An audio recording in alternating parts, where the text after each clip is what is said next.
ఈ రోజున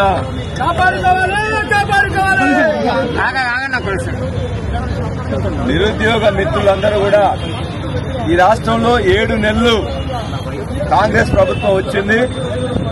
7 నెలల్లో వారు చెప్పింది ఒక్క నిర్ణయం కూడా తీసుకోలేదు. జాబ్ క్యాలెండర్ ఇస్తామని చెప్పేసి ఇంతవరకు దాని మీద ఎటువంటి చర్యలు తీసుకోలే.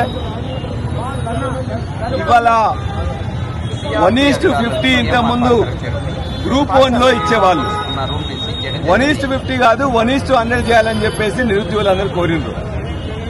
గత ప్రభుత్వం చేయలేకపోతే మేము చేస్తామని చెప్పి కదా, అందుకే నిరుద్యోగులందరూ కూడా కాంగ్రెస్ పార్టీకి ఓట్లేశారు కదా.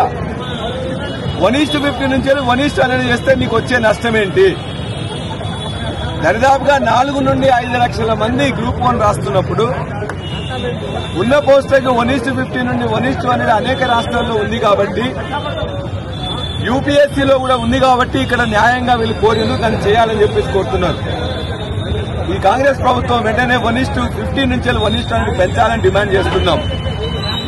అదేవిధంగా గ్రూప్ 2 గాని గ్రూప్ 3 గాని ఏదైతే ఇంతకుముందు కాంగ్రెస్ ప్రభుత్వం కానీ నిరుద్యోగులు గారు చెప్పిందో, కాంగ్రెస్ పార్టీ కానీ చెప్పిందో, వాళ్ళు చెప్పిన దాని ప్రకారం ఉన్న సీట్లు అన్నిటి కూడా పెంచుతామని చెప్పిండ్రు. పెంచడానికి ఏమి ఇబ్బంది? కాబట్టి ఖచ్చితంగా గ్రూప్ 2లో గ్రూప్ 3లో పెంచాలి. అదేవిధంగా మెగా డిఎస్సీ ఏదైతే ఉన్నదో ఆ మెగా డిఎస్సీలో కూడా 7,000 కాదు మేము 50,000తో ఇస్తామన్నారు. కొంతమంది 30,000తో ఇస్తామన్నారు. ఇవాళ 2-3 లక్షలు పెంచడం తప్ప చేయలేదు కాబట్టి వాళ్ళకు కూడా ఖచ్చితంగా ఇవాళ గ్రూప్ 3లో మెగా డిఎస్సీలో పోస్టు పెంచాలని మేము కోరుతున్నాం. వీటన్నిటితో పాటు ఏ ఖర్చు లేకుండా జాబ్ క్యాలెండర్ ఇస్తామని ఎందుకు ఇవ్వట్లేదు? ఆ జాబ్ క్యాలెండర్ వెంటనే ఇవ్వాలి. జాబ్ క్యాలెండర్ ఇవ్వడానికి కోదండరాం రోజు మాట్లాడేవాడు, అయ్యా కేసీఆర్ ఎందుకు ఇవ్వట్లేదని. మరి వాళ్ళ నోళ్లు ఎందుకు మూతలు పట్టాయి? ఎందుకు మూతలు పట్టాయి?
సార్